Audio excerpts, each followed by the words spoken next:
In the vast expanses of our oceans, extraordinary evolutionary forces have shaped one of nature's most remarkable adaptations. The seahorse represents the only vertebrate species where males undergo true pregnancy, carrying offspring in specialized brood pouches and experiencing labor to deliver live young.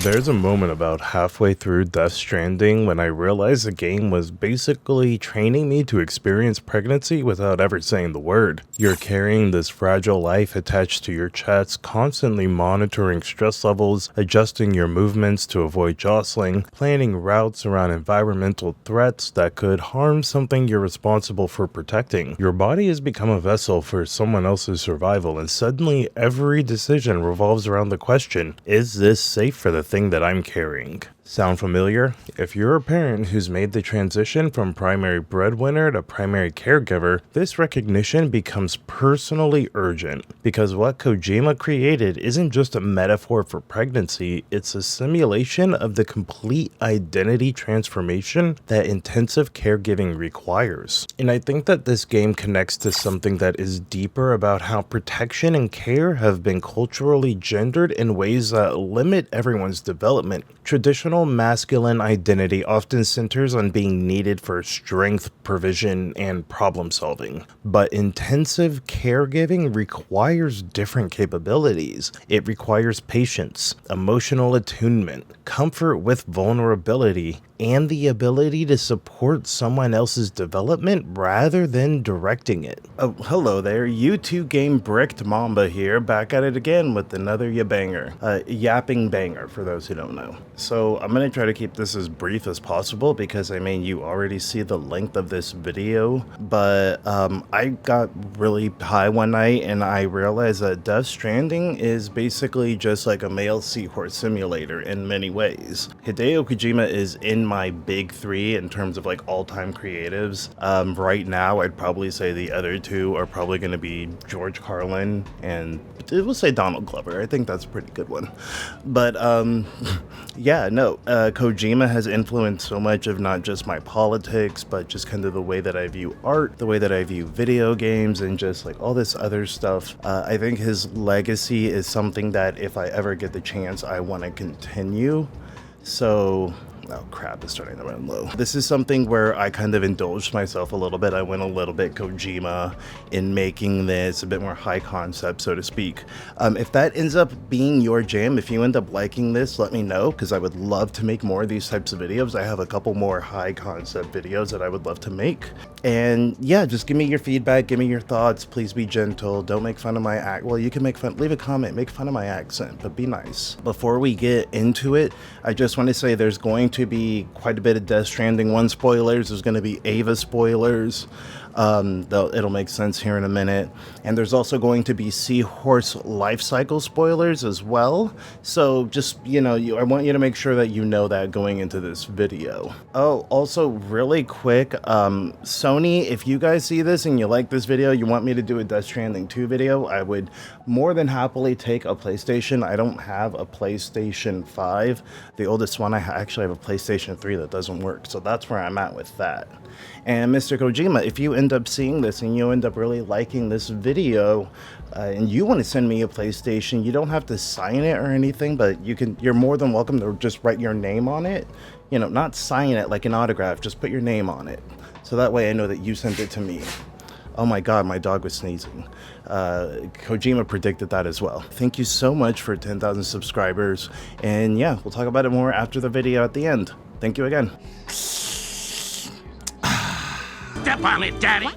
The Seahorse teaches us that evolution sometimes produces arrangements that challenge conventional assumptions about gender roles and parenting responsibilities. Male seahorses aren't compromising their masculinity by carrying offspring. They've evolved specialized capabilities that make them uniquely effective at this crucial work. Their entire identity and social structure has adapted to support successful caregiving. Over the next 60 minutes, we're gonna follow the complete life cycle of a seahorse, from the ocean currents that shape their evolution to the mature communities that they build. And along the way, we'll discover how Death Stranding maps perfectly onto this biological progression, teaching us that caregiving isn't a sacrifice of strength, but it's the ultimate evolutionary expression. What a surprise. That's the distinct tang of a liar. Right, Giorno Giovanna? America's diseased, rotten to the core. There's no saving it. We need to pull it out by the roots. Wipe the slate clean. Burn it down! And from the ashes, a new America will be born! Evolved, but unchained! The weak will be purged, and the strongest will thrive, free to live as they see fit. They'll make America great again! What the hell are you talking about? Before we can understand the seahorse's remarkable reproductive journey, we must first examine the ocean currents that shape this evolution. These powerful forces determine which creatures survive, which adapt, and which innovations become permanent features of marine ecosystems. In our case, the cultural currents that created Death Stranding flow from 30 years of progressive critique. But to me, they converge at the crucial evolutionary moment of Neon Genesis Evangelion. And in my opinion, Evangelion has always been kind of just a background influence on Kojima. You can see it throughout all of his works. But it's not just the themes of isolation and connection, but specifically how it takes the inner lives of characters seriously, treating psychological trauma as the foundation of both personal and civilizational collapse. See, Kojima had always been right about systemic problems. Metal Gear Solid 2 predicted social media manipulation and information warfare with unsettling precision. But Ava taught him something crucial about solutions, that breaking down psychological barriers, AT fields, require genuine vulnerability, not just better systems. The Patriots' information control networks parallel Ava's Angel attacks, both representing external forces that prevent authentic human connection. And here is where I think Ava's influence really becomes thematically visible, not just the giant robots or anything like that, or the Freudian idea of your body inside a giant robot and the mommy of it all. But no, I'm talking about Kojima's consistent pattern of fatherly figures who use institutional power to avoid personal accountability. Gendo abandons his son Shinji to focus on bringing back his dead wife through the instrumentality of the Third Impact. In the Metal Gear Solid franchise, Big Boss creates military states essentially to avoid processing the sacrifice of his parental figure, the boss. Bridget manipulates Sam's entire life just to avoid her role as extinction entity. I think the key insight that Ava provides for us is recognizing that apocalyptic solutions often represent emotional avoidance scaled up to cosmic proportions. Third Impact promises to eliminate the pain of individual relationships by merging everyone into collective consciousness. Instrumentality offers escape from the difficulty of maintaining boundaries while still connecting with others. But Ava also showed the alternative, Shinji's final choice to reject instrumentality and accept the messy reality of individual relationships.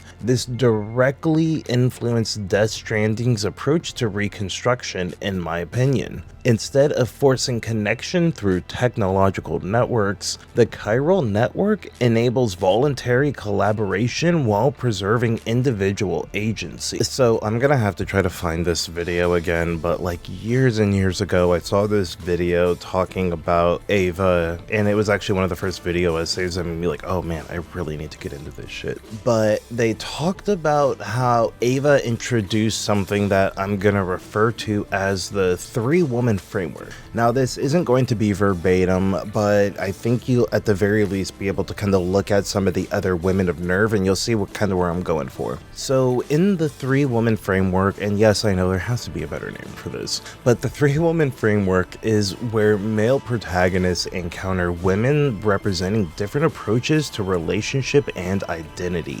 But here's the evolution. Where Ava's women largely serve Shinji's psychological development, Death Stranding's women have their own complete arcs about motherhood, leadership, and sacrifice. And to me, this represents more than just artistic growth. It's Kojima using Ava's psychological framework to explore what happens when protective instincts become the foundation for rebuilding civilization rather than escaping it. In Evangelion, Shinji encounters women who represent different female expectations or archetypes. You have the expectations of the mother, which is shown in Rei and Shinji's own mother. You have the expectation of women to essentially be their own productive members of society with their own agency. I think this is best shown in Misato, who has her own sense of sexual agency and agency to kind of go about her life in the way that she wants. And then you have the way that women are also expected to have a peer level connection and be on the same level, if not more so, than their male counterparts, which is shown through Asuka. And one of many interpretations of the show analyzes Shinji's maturation and self-acceptance through his encounters with the women of nerve. In Death Stranding, Sam encounters Amelie, Fragile, and Mama, and through a similar scope, they can also represent the mother, the peer, and the individual. But their stories aren't just about what they represent to Sam, they're also about their own struggles with identity, agency, and loss. Kojima has explicitly said that Death Stranding emerged from his desire to explore what genuine care looks like in a world where traditional institutions have failed. And crucially, he recognized that he couldn't explore caregiving authentically without taking women's perspectives seriously. Not as idealized mothers or threatening others, but as complex people navigating their own relationships with. The result is probably Kojima's most mature work, and it moves beyond just male protagonists learning lessons from archetypical women. Instead, multiple characters figure out how to care for each other despite institutional failure and personal trauma. Gender becomes irrelevant to the core challenge. And also in that same vein, before we start diving into the world of Death Stranding itself, we really need to understand the creative mind behind it. So we're going to talk about its designer and director, Hideo Kojima. Now, Kojima isn't just a game designer, he is arguably the most influential progressive voice in mainstream gaming, consistently using blockbuster entertainment to explore themes that challenge militarism, capitalism, and traditional power structures. Yes, I am about to sit down and spin on it and completely glaze about why I might be one of the top 3 biggest Kojima stans on YouTube. I mean, stick with me here because understanding Kojima's broader projects is really essential for recognizing why Death Stranding's approach to parenthood and community building represents something that is genuinely revolutionary rather than just weird baby mechanics. For over 30 years, Kojima has used his Metal Gear Solid series to deliver some of the most sophisticated anti-war commentary that has ever really been created in mainstream media. But here's what makes his approach so particularly effective. He doesn't just go in there and say war bad. He systematically deconstructs how military-industrial complexes perpetuate themselves by creating the very problems that they claim to solve. The Patriots in Metal Gear Solid 2 don't just control information, they create artificial conflicts to justify their own existence. Does that sound familiar? Yes, you're probably thinking about some sort of American-made conflict. I can't tell you which one, because there's too many of them. But that's not an accident, that's pattern recognition about how institutional power reproduces itself. Metal Gear Solid 2 was released in 2001. It predicted social media echo chambers, manufactured consensus, and information warfare with such precision that playing it now feels like reading last week's news. The game literally warns players about how digital networks can be used to manipulate perception and create false realities. That's right. The system's a social device for maintaining the Patriots' control. You've lost me. Well, in this day and age, information emerges from every direction and is freely distributed. A variety of information gathered by servers employing the latest in high-speed communication networks and P2P technology is rapidly circulated to individuals. In fact, the speed of this circulation process is accelerating on an almost daily basis. The Patriots seem to be afraid of this development. Apparently, they believe that their role will shift from dominant to dominated. Let me give you an example. You're aware of Solid Snake's anti-Metal Gear activities, aren't you? Yeah, I know a little about it. Well, that's just a small sample of uncontrolled information. I can guarantee you the Patriots did not want Solid Snake's name publicized. Now, look at it like this. Political scandal, corporate corruption, up until now, the Patriots have managed to keep a lid on these and other self-serving events. But with their existing data processing system, they're no longer able to effectively control the flow of information generated at the individual level. With the newly created system, they can fully regulate digital information. High-level information can be categorized in stages, given clearance levels, and deleted as necessary, never to be seen by the public. By deleting such information, the Patriots can shape the course of history as they see fit. Somebody's bound to catch on. No, the memory capacity, not to mention the lifespan of the average individual, is extremely limited. On the other hand, digital information lasts virtually forever. It doesn't deteriorate. These are themes that have become central to contemporary political discourse. And this was all before 9/11. He actually ended up predicting 9/11. There was a deleted scene towards the ending of Metal Gear Solid 2 that was removed because it was essentially a giant airship that crashes into Manhattan, destroying buildings. And this game released a couple months before 9/11. So I don't know what to say aside from the fact that Hideo Kojima he's always right, he's always been right, and he will continue to be right about everything forever until the end of time. And his critique goes deeper than just military themes. Throughout his work, he has consistently explored how corporations co-opt individual identity for systemic purposes, like you have the boss's sacrifice in Metal Gear Solid 3, which creates a false historical narrative that serves imperial interest. Solid Snake discovers his entire identity was manufactured by the same systems he was fighting against. These aren't just plot points, they're sophisticated explorations of how institutions use personal loyalty to enable systemic violence. Solid Snake shows more loyalty to his friends like Otacon than he does to his actual flesh and blood, be it Big Boss or his clone brother Liquid. Raiden, a child literally built from the ground up to be the perfect weapon, finds healing not through the military hierarchy but through connections with people who actually see him as more than just a weapon. This consistent privileging of chosen relationships over inherited systems set up everything that makes Death Stranding's approach to family and community so powerful. Kojima spent decades demonstrating that authentic relationships require vulnerability, mutual care, and the willingness to prioritize others' well-being over institutional advancement. I think the biggest continual sub-theme of all the games that really shines through Death Stranding would be the processing of trauma and how those cycles are not only just created, but how they can also be broken. The ripple effect of Big Boss's trauma from the boss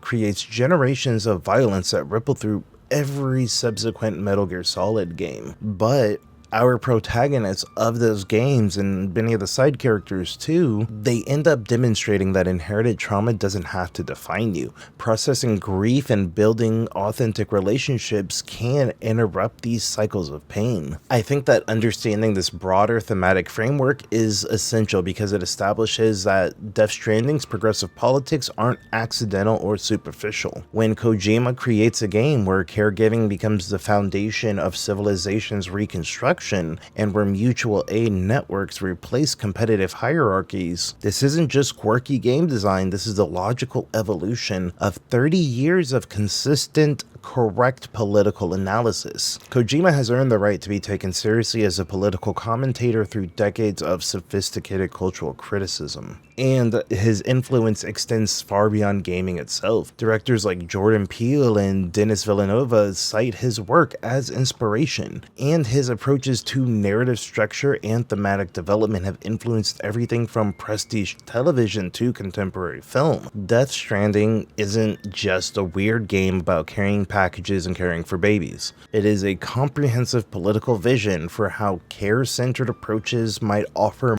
more effective solutions to the challenges that really consume us in today's world. And don't get me wrong, Kojima is not perfect by any means. His dialogue can be overwrought. I'm prepared to face the consequences of my betrayal. What are you... What the... You're a man?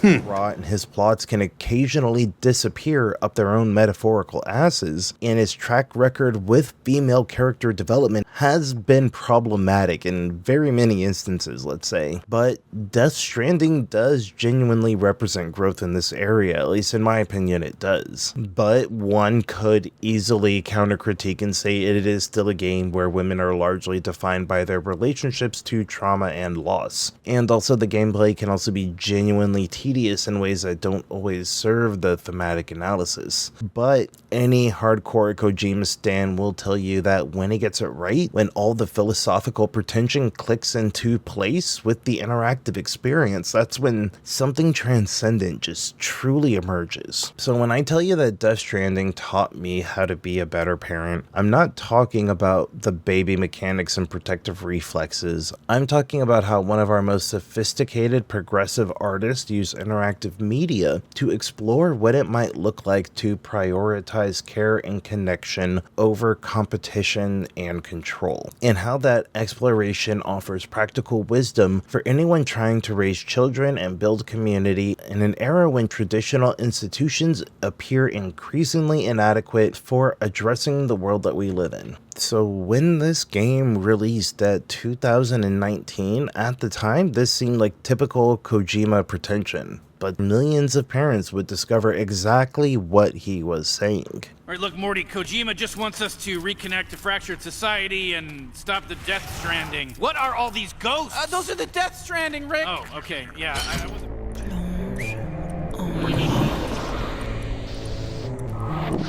Une mort superficielle. Une superficielle et la mort. Qu'est-ce que la vie sans la mort? Qu'est-ce que la mort? Une vie ennuyeuse. La vie est surfaite. Je suis la mort. Pieuvre armement. Attraction irrésistible.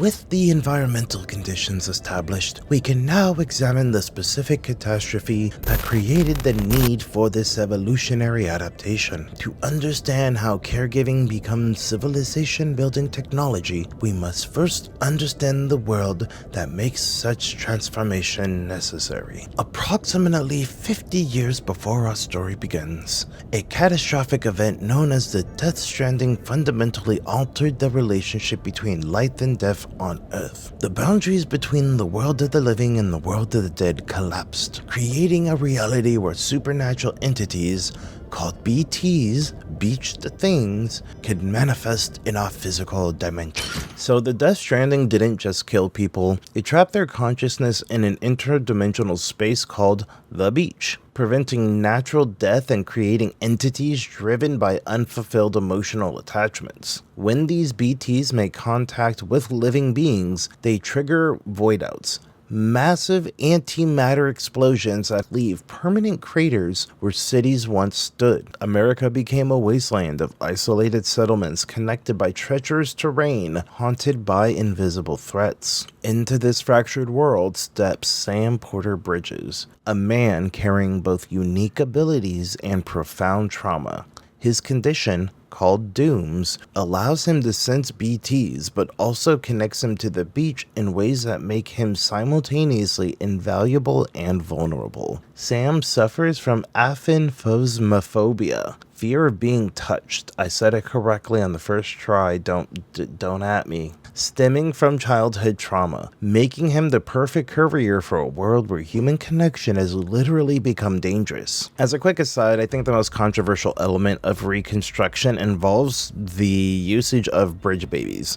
Bridge babies are 7-month-old fetuses that are surgically removed from their brain-dead mothers and maintained in artificial pods. These children possess supernatural abilities that allow them to detect BTs and navigate beach spaces safely. The ethical implications are completely staggering because society is using unborn children as supernatural ghost radars, keeping them in a state of suspended development to exploit their abilities. And one could extend this metaphor very many ways about how we are keeping children in a state of suspended development so that we can exploit their abilities. But there's something that you might have missed in all those ethereal BB sequences, something that was hiding in plain sight that transforms how we understand this entire journey. It's a shorthand that any parent who's experienced pregnancy loss would recognize immediately: the rainbow baby symbolism. In grief communities, rainbow babies represent children born after loss,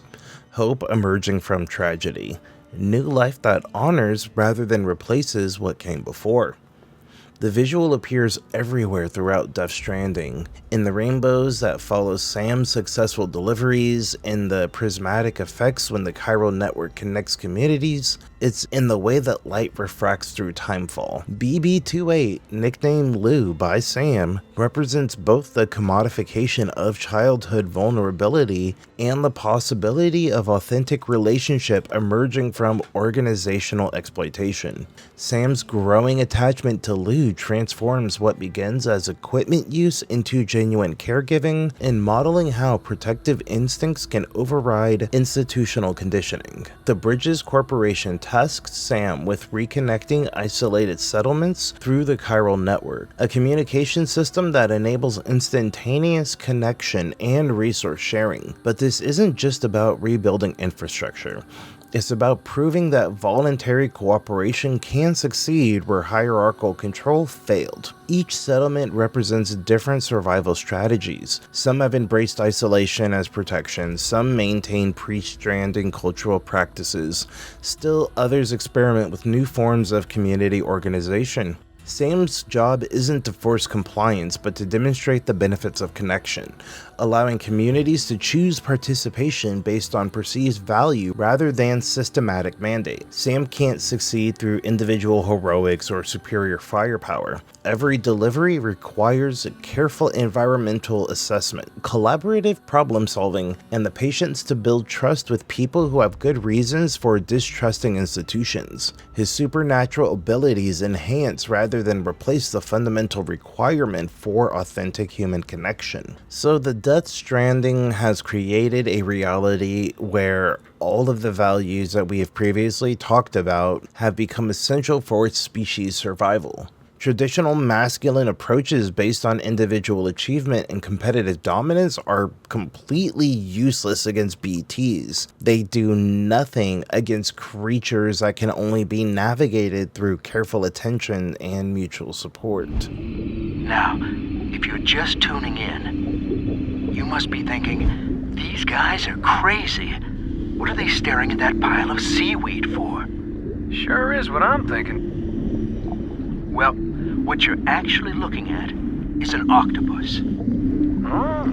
The transfer of eggs from female to male seahorse represents one of nature's most vulnerable moments. In less than 10 seconds, hundreds of eggs pass between partners in an act requiring absolute trust and perfect timing. This sacred exchange has evolved over 25 million years without external interference. But what happens when organizational forces attempt to control this natural process? Cliff Unger's tragedy embodies every parent's nightmare. Discovering that the systems you trusted to protect your child are actually the ones exploiting them.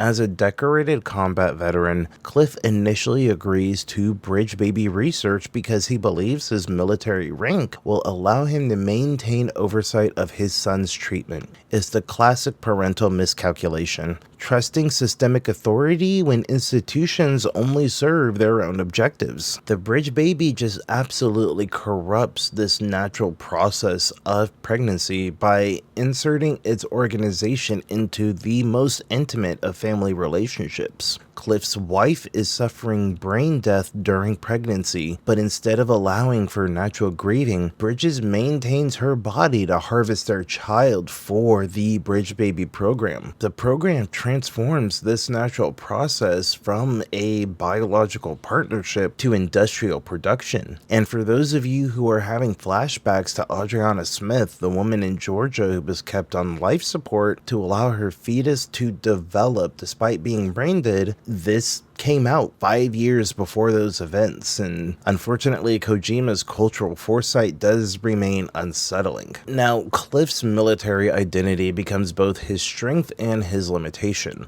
His beach encounters with Sam represent his attempt to process this betrayal, while trapped within the frameworks that enabled it. Each scenario manifests as military combat because his training shaped his understanding of protection. I think it's a very devastating realization that towards Cliff's end, he realizes that his own professional competence enabled his family's destruction. His expertise as the soldier who always brought his unit home became absolutely meaningless when the institution itself threatened his family's survival. When Cliff finally does attempt to rescue his son, Bridget shoots both father and child rather than allow them to escape the program. It is the personification and manifestation of authority's ultimate priority, maintaining control over individual agency even when that control produces death rather than protection. And we'll get into Bridget and Amelie here later, but I think right now, in this instance, her actions demonstrate how authority figures will use their position to avoid personal accountability. Rather than just facing Cliff directly about the program's ethical implications, she creates elaborate justifications about rebuilding America and serving the greater good. Although it came too late, Cliff was willing to risk his entire military prestige and essentially the cachet of male dominance that he built up over the course of his career.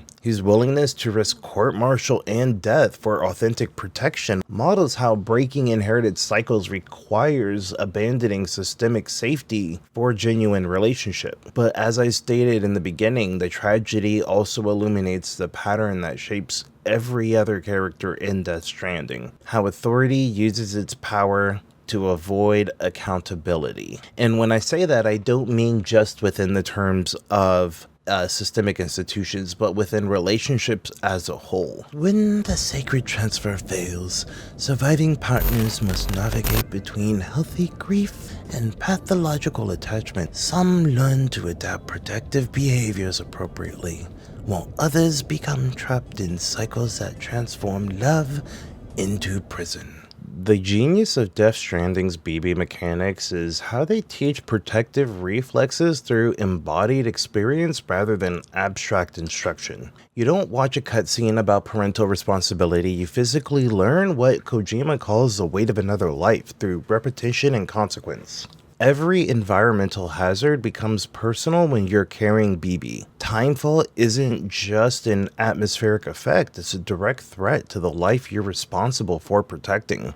You find yourself unconsciously adjusting your route planning, movement speed, and even your breathing patterns to minimize stress on this fragile little being attached to your chest. And there's almost something kinda comically accurate about how everyone in Bridges wears those cufflinks. You're constantly connected, always monitoring, never really off. Any parent of young children recognizes that feeling immediately, that awareness that even when you're focused on other tasks, part of your brain is always tracking where they are, how they're doing, and whether they need something or not. It's not oppressive exactly, it's just the new baseline of consciousness that comes with being responsible for someone who can't be responsible for themselves. And then there's Timefall itself. It's the rain that rapidly ages everything it touches. In many ways, I think it perfectly captures the time distortion that really defines parenting. Your children are instantly becoming older, more grown, changing before your eyes in ways that feel both too fast and too slow.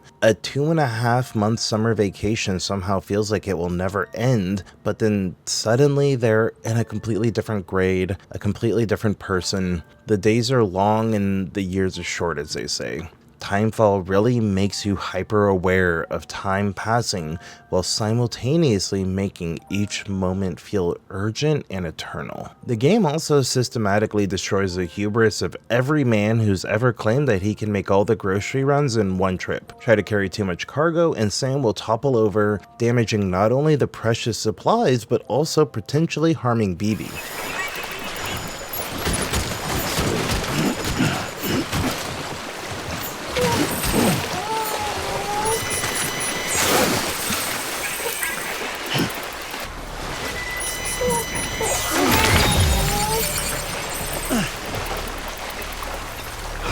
Kojima forces you to accept that when you're responsible for protecting something, efficiency will sometimes take a backseat for safety. Sometimes you have to make multiple trips. Sometimes you have to ask for help. And sometimes the smart play is admitting your limitations rather than trying to make an attempt to prove your strength.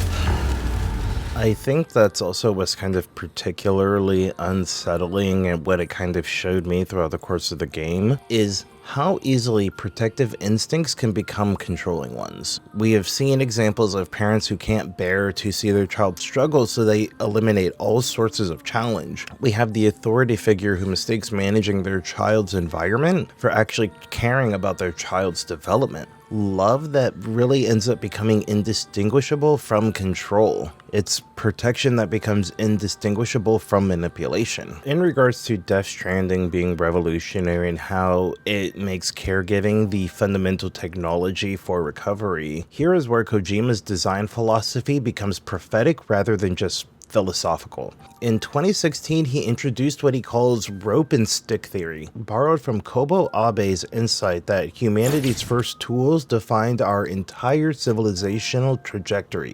The stick, keeping threats at a distance, and the rope, drawing valuable things closer. Most games, Kojima observed, are elaborate stick simulators. Conflict mechanics, zero-sum competition, individual dominance fantasies. But what if interactive media could teach rope-based thinking instead? What if the muscle memory we develop through play could prepare us for the kinds of collaborative problem-solving that real survival actually requires? Unlike the third impact from Neon Genesis Evangelion, which destroys existing structures to enable rebirth, Death Stranding's reconstruction provides individual identity while building authentic community through its act of mutual aid. The game methodically demonstrates that the competitive hierarchies and systemic authorities that Kojima had critiqued for decades aren't just inadequate for addressing collective challenges. During the 9 to 45 day gestation period, male seahorses undergo remarkable physiological changes. They regulate water salinity, temperature, and oxygen levels within their brood pouches, creating optimal conditions for offspring development. This intensive caregiving period demonstrates nature's most sophisticated example of parental investment. But what happens when that protective attachment becomes pathological? The character Mama becomes literally tethered to her BT baby through an umbilical cord, unable to leave her location, representing the shadow side of parental attachment. Love that becomes prison rather than growth.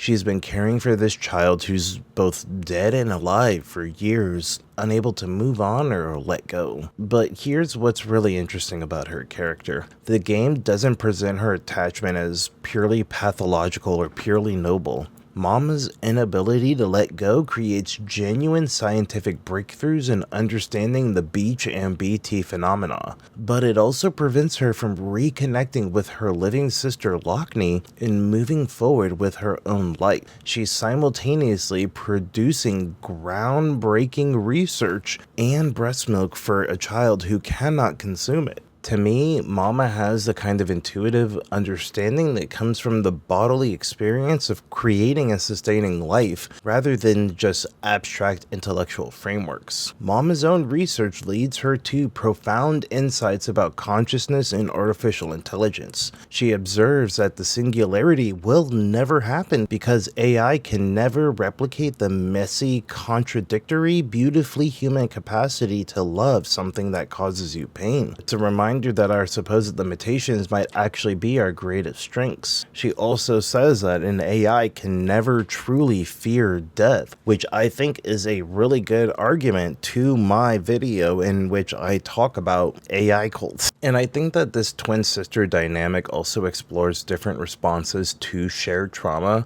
Lockney represents processing grief and moving forward while honoring what was lost. And Mama represents the maternal attachment that can become destructive when it refuses to adapt to changed circumstances. Neither approach is inherently superior, but both responses make sense within their context. Hartman dedicates his existence to finding his family on the beach through precisely timed death and resurrection cycles. His scientific approach to grief represents obsessive protective behaviors that simulate the caregiving process without actually nurturing anything. Hartman has died 218,549 times searching for his family.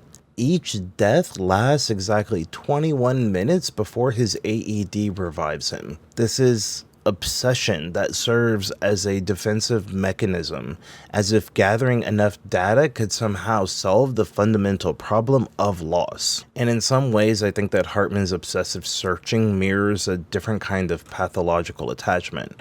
I'm talking about like a person who becomes so focused on elaborate gestures and grand quests that they never have to face the simple, devastating truth that some damage can't be undone through some grand, heroic effort. Sometimes the most human response is just to stop searching and start having the honest conversation you have been avoiding for 218,549 attempts. But much like Mama, his research genuinely advances understanding of beach mechanics and helps other characters navigate their own relationships with loss. His personal obsession produces collective benefits even if it doesn't provide the resolution that he himself was seeking. In many ways, Death Stranding is really the story of just one big dysfunctional family, and this is really how family dysfunction works.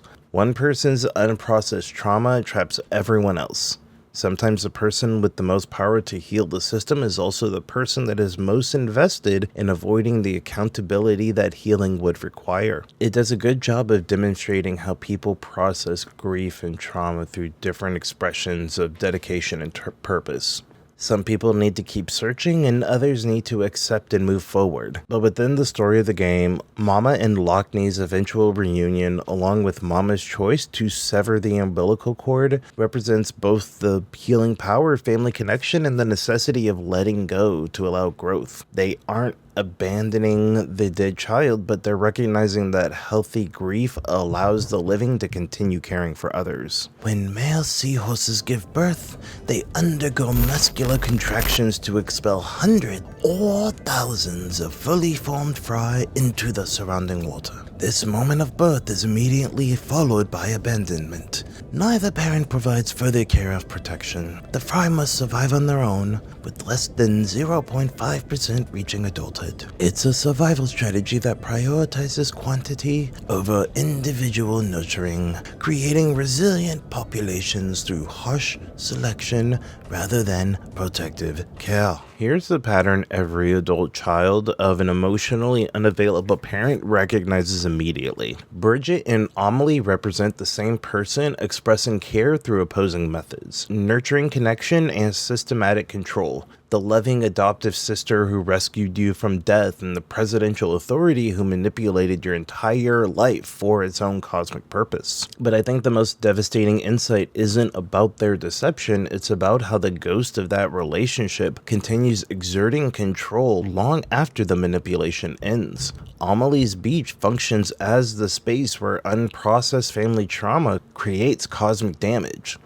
Every elaborate justification, every it's for your own good rationale, every plan that eliminates messy relationship work through solutions, this is what inherited emotional patterns look like when they metastasize. Bromley was the one to kill Sam's biological father, Cliff, when he tried to rescue his son from the Bridge Baby experiments. She gave Sam's wife, Lucy, the doom's nightmares that led her to taking her own life. She manipulated Sam's entire journey across America to rebuild the chiral network that would enable her extinction plan. Every choice Sam thought he was making freely was orchestrated by somebody who claimed to love him. And that voice in your head during your 3 a.m. anxiety spirals, the one that suspiciously sounds like somebody who was supposed to love you unconditionally. This just me? Okay, but anyways, that's your beach. And the beautiful, terrifying thing is that you get to choose whether to build something different or repeat those patterns with the next generation. Amelie's extinction plan represents the ultimate evolution of the authority as refuge pattern that we have faced through every other character.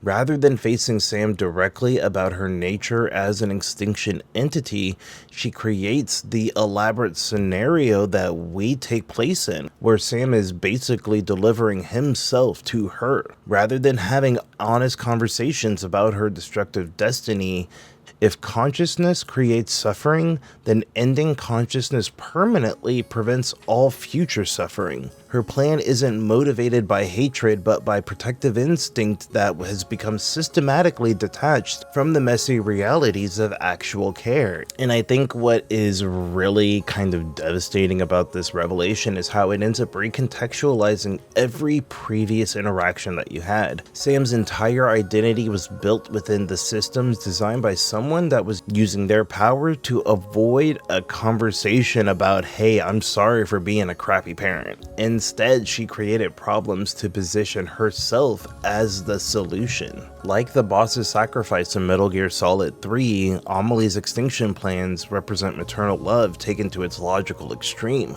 but where the boss's sacrifice created traumatic legacy for future generations, Amelie's plan would prevent any future generations entirely. And Sam's progression through different beach spaces forces him to confront the full scope of how institutional systems have shaped his identity and relationships. Raiden. Each revelation peels back another layer of manipulation and control that he had accepted as normal family dynamics. But unlike Shinji Ikari's retreat into isolation when faced with similar revelations, Sam's response represents choosing authentic relationships over safe, controlled artificial protection.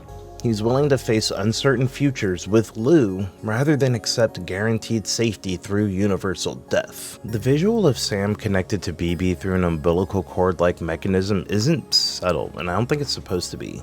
Kojima wants you to viscerally understand that caregiving creates biological and physiological connections that fundamentally alter your identity and decision-making process. The relationship becomes reciprocal, and this interdependence mirrors a kind of reality of parent-child relationships, where caregiving flows in multiple directions and both parties are simultaneously vulnerable and protective. Death Stranding asks us what happens when we reject this abandonment model in favor of continued care, and Death Stranding's most ambitious argument, caregiving isn't just personal development, it's the foundation for rebuilding civilization. Sam isn't just learning to be a father, he's discovering that care-centered approaches offer more effective solutions to challenges. The game's central premise serves as metaphor for our current moment. Traditional institutions have failed, and the remaining survivors must go figure out how to rebuild community from scattered, traumatized fragments. When Sam opens Lou's pod and holds her directly, without technological mediation,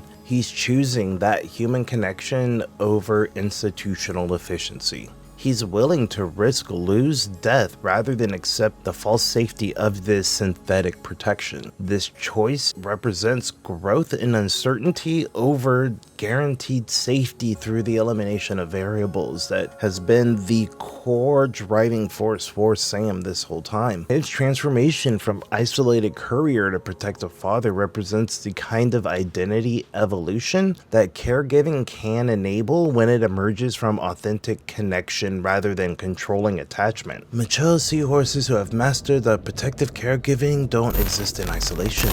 They become integral parts of complex marine ecosystems, supporting biodiversity and creating conditions that enable other species to thrive. This evolution from individual survival to ecosystem stewardship represents nature's ultimate expression of caregiving mastery. But what also makes the first moment between Sam and Lou just so powerful is how it captures that instant transformation that most new parents recognize immediately. That moment when you see your child and you feel your entire brain and body rewiring like it's being pumped full of nanomachines, son. Suddenly, every priority shifts, every calculation changes, every understanding of strength and purpose gets rebuilt from the ground up. Sam's journey with BB throughout the game has been preparing him for this moment of recognition. Not just that he's responsible for protecting this life, but that this life has fundamentally altered who he is. And I think with the ability of hindsight, the game's understanding of generational caregiving becomes even more sophisticated.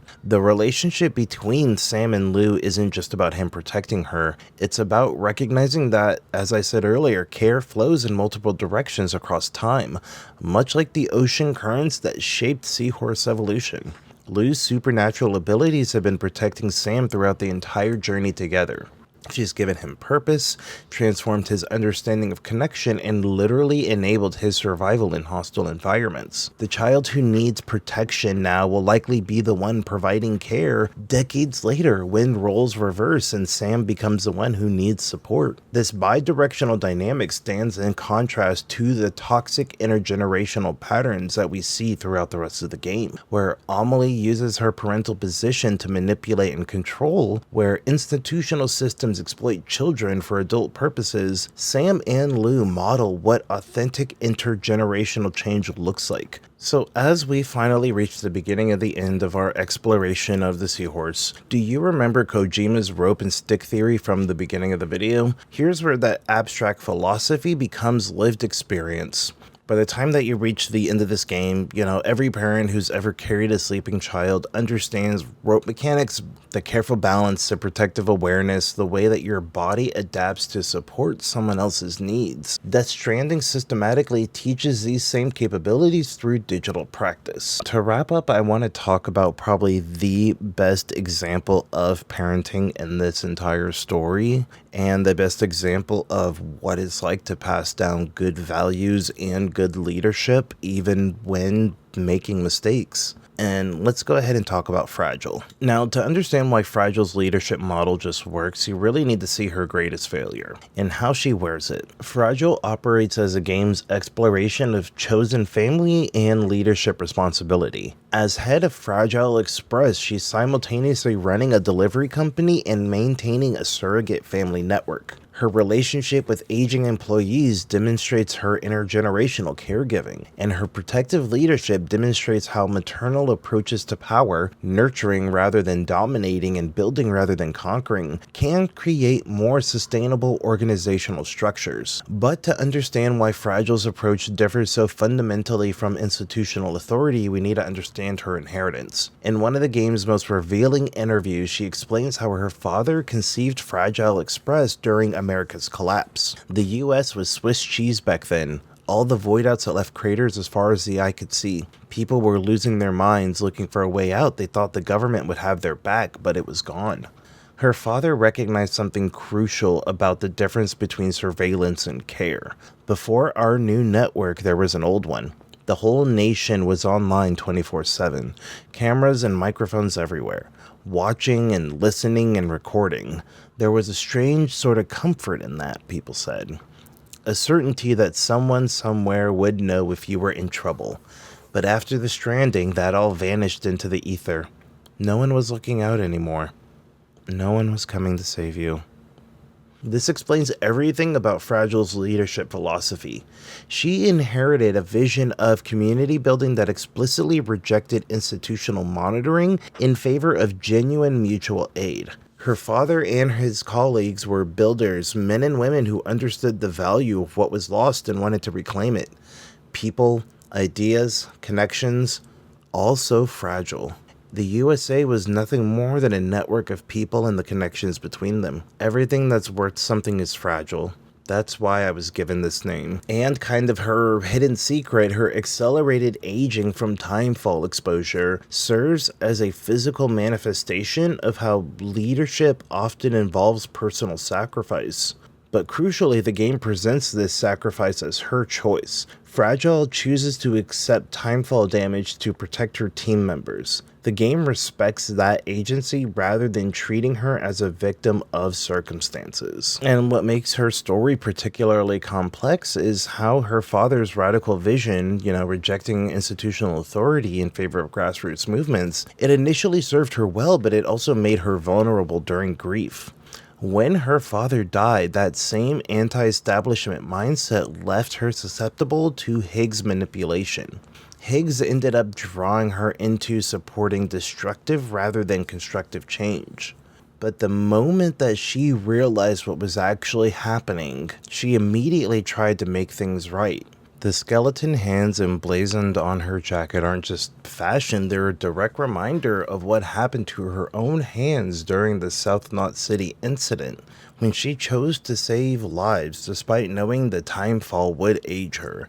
She literally wears the evidence of her protective choices, transforming personal cost into a symbol of commitment. It's the kind of marking that says this is what caring for others actually looks like. Not in abstract terms, but in flesh and consequences. And this collaborative infrastructure isn't really just clever design, it's rope philosophy made manifest. When you find yourself carrying extra materials to complete a stranger's bridge project, when you're placing warning signs for hazards other players will never know that you prevented, and when you discover a perfectly placed ladder exactly where you need it, you're experiencing what mutual aid actually feels like before you have the language for it. This is a working model for how care center community building might function. Instead of competing for limited resources, players invest time and effort in infrastructure that benefits everyone. The most satisfying moments come from solving other players' problems rather than advancing your own objectives. And this contrast with traditional competitive multiplayer is pretty stark, when most games reward individual skill and zero-sum thinking, and I think that also Sam's transformation demonstrates how intensive caregiving develops capabilities that transfer directly into building a good, close-knit community. Also, what would a Kojima analysis be without some sort of Jesus metaphor? Sam's title, his final title, The Great Deliverer, I think that that's a very obvious Jesus parallel.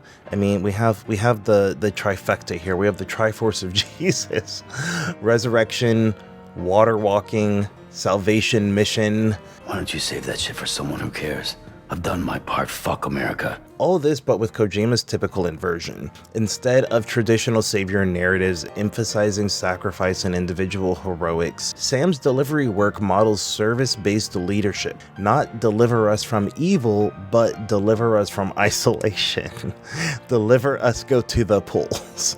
The prayer becomes practical. Teach us to carry others to safety. And finally, I think in many ways, Sam's journey offers a really direct response to contemporary male loneliness epidemic discourse. His isolation isn't imposed by society, it's self-imposed. It's a trauma response to loss and betrayal. But crucially, the healing doesn't come through others reaching out to him. It comes through his active engagement in work that serves others' well-being. Every delivery Sam makes forces him into brief moments of human interaction, gratitude, and shared purpose. Connection isn't something that happens to him, it's something that he chooses through small acts of service and care. The game suggests that the antidote to isolation isn't waiting for others to provide connection, but actively engaging in work that benefits other survival and growth. This represents practical wisdom for parents navigating community building. Authentic relationships emerge from consistent service rather than just networking strategies.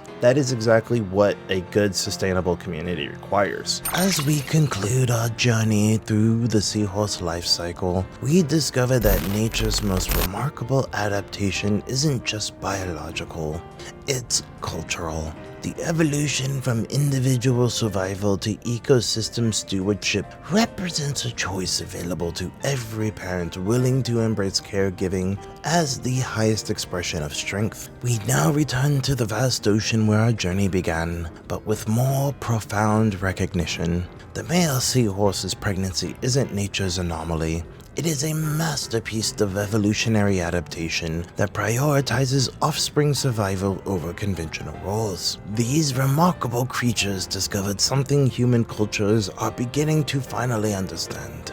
Dedicating yourself to caregiving makes you more capable, not less. So Sam and Lou's journey offers a template for interrupting cycles of inherited trauma without replicating them. Unlike Cliff's institutional loyalty or Hartman's obsessive searching or Amelie's cosmic control, Sam chooses vulnerable engagement with uncertain outcomes. This choice represents what developmental psychologists call earned security, the ability to form healthy attachments despite experiencing trauma or inadequate early caregiving.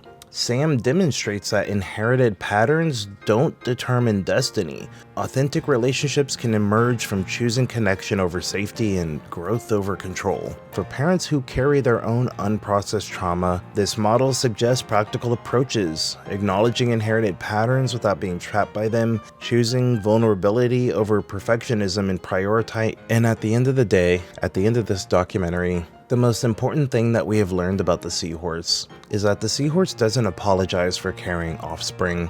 It doesn't treat caregiving as a temporary sacrifice of its real identity. It has evolved to understand that protecting and nurturing the next generation represents the highest expression of its capabilities and purpose. Much like the ocean tides that shaped seahorse evolution, parenting itself is very fluid and ever-changing. What worked for previous generations may not serve current challenges, and the capabilities that we are developing, those represent adaptations to contemporary circumstances that require different strengths than traditional competition and hierarchy. You can't know whether the children you're raising will use the emotional intelligence and collaborative capabilities you're modeling for them right now, but what you can do is recognize that care-centered values naturally develop many of the capabilities that sustainable community building requires. You're still, at the end of the day, gonna need patience for long-term projects,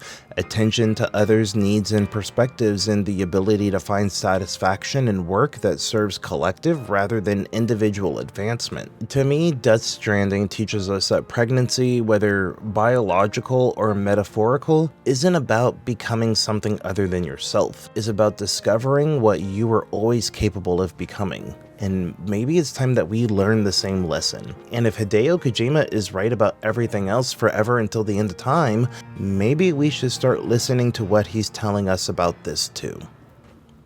Alright, if you made it this far, my battery actually hasn't died, so I'm able to at least get started on this outro. So let me know what you think. I have an idea for a director's cut type of thing, where kind of like Super Eye Patch Wolf did with his wrestling videos. Alright, if you made it this far, my battery actually hasn't died, so I'm able to at least get started on this outro.